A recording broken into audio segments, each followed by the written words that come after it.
Excel की आज की इस क्लास में हम पढ़ेंगे वी लुकअप और साथ साथ हम ये जानेंगे कि कब हम वी लुकअप अप्लाई करेंगे और कब हम अप्लाई करेंगे एच लुकअप। तो स्टार्ट करते हैं। तो ये हमारे पास में एक टेबल है जिसमें कॉलम्स हैं employ ID, name, post, HOD and mobile. Post, address and mobile. Clear. तो हमारे पास में ये जो टेबल है, इस टेबल में जो कॉलम्स हैं वो कुछ ऐसे हैं। Okay, first column, second column, third column, fourth column, fifth column. Okay, अगर आपकी टेबल इस तरीके से बनी हुई है तो उस टेबल को बोलेंगे ये टेबल हमारी वर्टिकली है। ओके, वर्टिकली मतलब वी फॉर वी लुकअप। तो इस टेबल में आप लगाएंगे वी लुकअप।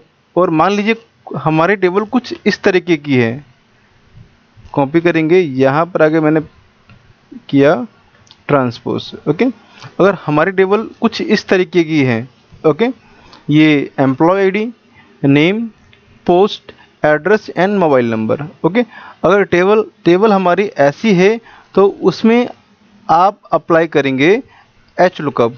बस इतना ही डिफरेंट है वी लुकअप और एच लुकअप में। दोनों का काम करने का मेथड एक ही होता हैगा और एक ही पर्पज़ के लिए दोनों यूज किए जाते हैं। V lookup formula is use to find the information regarding to their lookup value. मान लीजिए मैं आपको दिखाता हूँ, हमारे पास में जो वी लुकअप हो जाएगा, इस वी लुकअप में 4 पैरामीटर होते हैं। तो मैं आपको लगा के दिखाता हूँ। ये एक मेरे पास में लुकअप वैल्यू है 101। मान लीजिए आपको 101 का नेम फाइंड करना है। क्या फाइंड करना है? नेम फाइंड करना है। क्लियर। तो क्या करेंगे आप? इक्वल अप्लाई करेंगे we lookup. Okay, name find करना किसका है? ओके, इसका। ओके, H3 का। ओके, H3 मतलब 101। ओके, तो H3 को आप बोलेंगे lookup value. Okay, then table array. Okay, ढूंढना किस टेबल के अंदर है। ओके, वो टेबल ले लेंगे आप। इस टेबल में ढूंढना है हमें। ओके, कोमा, अब column index number. Okay, column index number. Okay, जो रिजल्ट आपको फाइंड करना है वो कॉलम, ओके, वो कॉलम इस पूरी टेबल में कौन से इंडेक्स पे है। ये इंडेक्स 1 है, ये 2, ये 3, ये 4, ये 5। ओके, तो हमें फाइंड करना है नाम, तो वो हमारा इंडेक्स 2 पर है, तो यहाँ लिखेंगे 2। ओके, अब comma match type. Match type क्या है? मैच टाइप में आप लिखेंगे एग्जैक्ट। ओके, या तो एग्जैक्ट के लिए आप पास कर देंगे फॉल्स या 0। ओके, तो इसका मतलब ये है कि अगर 101 हमें इस टेबल में मिलता है तो उसका रिजल्ट दिखाएगा, अदरवाइज में आएगा एरर। क्लियर। तो मान लीजिए मुझे उसका अब फाइंड करना है पोस्ट 101 का, तो लिखेंगे इक्वल वी लुकअप, ये लेंगे आप, ये पूरी लिस्ट को कर लेंगे सिलेक्ट, देन पोस्ट। अब हमारा कौन सा कॉलम इंडेक्स है? 3। फर्स्ट पास करेंगे। अगर हम यहाँ 1 लिखेंगे, ओके, तो क्या होगा? एम्प्लॉय आईडी आ जाएगा। ओके, अगर मैं यहाँ 2 लिखूँगा, ओके, तो उसका नाम आ जाएगा। मैं लिखूँगा 3 तो उसका पोस्ट आ जाएगा। 4 लिखूँगा तो एड्रेस, 5 लिखूँगा तो मोबाइल नंबर। ये आ गया उसका पोस्ट। क्लियर। तो ऐसे ही अब उसकी बाकी इंफॉर्मेशन भी फाइंड कर सकते हैं। ये 4 अगेन, ये 5। क्लियर। तो अगर मैं यहाँ चेंज करूँगा तो बाकी के रिजल्ट भी चेंज होंगे। ये 10 2 का आ गया, ऐसे ही 103। तो आई होप आपको ये समझ में आ गया होगा। इसको यहाँ कॉपी कर लेते हैं और यहाँ पर आकर पेस्ट, और इसको हटा देंगे।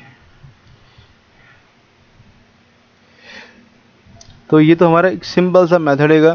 मान लीजिए कुछ हमें इसमें करना है मॉडिफिकेशन, जैसे कि मान लीजिए मेरे पास में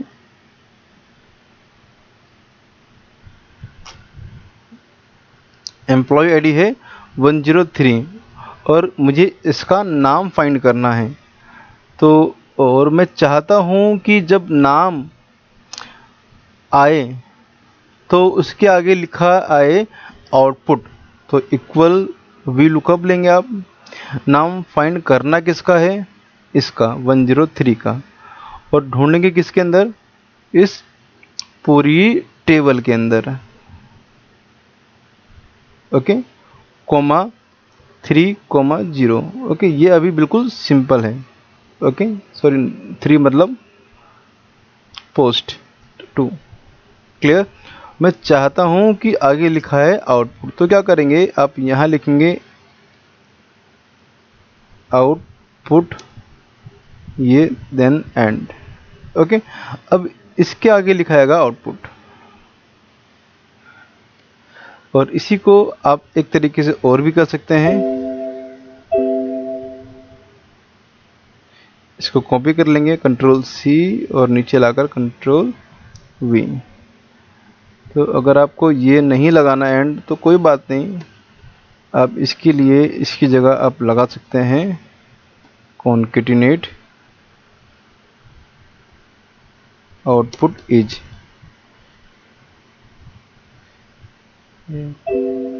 ओके, ये क्लियर? तो आई होप आपको ये समझ में आ गया होगा। ये सिंपल वी लुकअप है हमारा। मान लीजिए इसमें मुझे क्या करना है, थोड़ा सा और चेंज करना है मुझे। इसमें एक ड्रॉप डाउन मेन्यू बनाने का। तो अब यहाँ करेंगे, लिखेंगे सिलेक्ट लुकअप वैल्यू, देन उसके बाद में यहाँ क्लिक करेंगे, देन क्लिक करेंगे डेटा पे। डेटा पे क्लिक करने के बाद आप क्लिक करेंगे data validation, then data validation. Okay, उसके बाद आप क्लिक करेंगे लिस्ट, देन इस लिस्ट को कर लेंगे आप सिलेक्ट, देन ओके कर देंगे। तो ये पूरी लिस्ट आपकी यहाँ पर आ जाएगी। देन आपने अप्लाई किया वी लुकअप, अब पास करेंगे पूरी लिस्ट। ओके, कोमा फाइंड करना क्या है? एड्रेस मान लीजिए, तो एड्रेस के लिए 4 लिखेंगे, कोमा 0। 0 हम इसलिए लगाते हैं कि 101 अगर इस लिस्ट में मिलता है तो ही उसका दिखाएगा एड्रेस, अदरवाइज में एरर, मयूर विहार। ओके, अब सिचुएशन कुछ ऐसी है हमारे पास में। अब शीट 2 में हमारे पास में यहाँ पर लुकअप वैल्यू है, हमारे पास में लुकअप वैल्यू। ओके, अब क्या करना है, मुझे यहाँ पर उसका नाम चाहिए और बाकी डिटेल लेके आनी है यहाँ पर उसकी। तो क्या करेंगे, सिंपल है। ओके, डेटा आपका यहाँ पर रहेगा और लुकअप वैल्यू यहाँ पर आपकी। तो कुछ नहीं करना, बहुत ही इजी है। जस्ट पुट करेंगे, यहाँ पर पुट करेंगे। तो जहाँ हमने यह पुट किया इसे बोलते हैं एक्टिव सेल। तो यहाँ क्लिक करेंगे, जहाँ आपको लाना है रिजल्ट, इक्वल लगाएंगे और लिखेंगे V lookup. Okay, lookup value को कर लेंगे select, then comma. Okay, comma लगाने के बाद में अब क्या करेंगे, माउस को यहाँ लाएंगे, इस शीट 1 पे क्लिक करेंगे। ओके, शीट 1 पे क्लिक करते ही आप फोकस करेंगे तो यहाँ पर क्या लिखा है देखेंगे आप। ओके, तो ये देखो ऊपर क्या लिखा रहेगा, ये मैं आपको ये टेबल सेलेक्ट कर लेंगे आप पूरी, कोमा फाइंड करना क्या है नाम, तो कोमा 2, कोमा 0 और एंटर। ये आपका यहाँ पर आ जाएगा आपका। तो मैं आपको समझाता हूँ ये पूरा काम कर कैसे रहेगा। ये लुकअप वैल्यू C3 मतलब यहाँ जो लुकअप वैल्यू है वो, और सीड 1 ओके पे जाकर सेल रेफरेंस A2 से E8 को कर लेगा सिलेक्ट, उसमें जो सेकंड कॉलम है वो आपको ला के दे देगा। ऐसे ही मुझे उसका बाकी लाना है डिटेल। तो मैं एक बार दोबारा अप्लाई करता हूँ, इक्वल वी लुकअप, और ये ले लेंगे आप कोमा, क्लिक करेंगे सीट 1 पे। ओके, सीट 1 पे क्लिक करने के बाद में इस टेबल को कर लेंगे सिलेक्ट, कोमा, क्या फाइंड करना है। ओके, मैंने जी एड्रेस 4 कोमा 0, ये उसका आ जाएगा एड्रेस। तो आप उसका कुछ भी फाइंड कर सकते हैं। तो आई होप आपको ये समझ में आ गया होगा। तो अगर आपको कोई भी प्रॉब्लम हो तो आप मेरे साथ में डिस्कस कर सकते हैं। तो क्लास को मैं करता हूँ स्टॉप। ये हमारा एक सिंपल वी लुकअप है।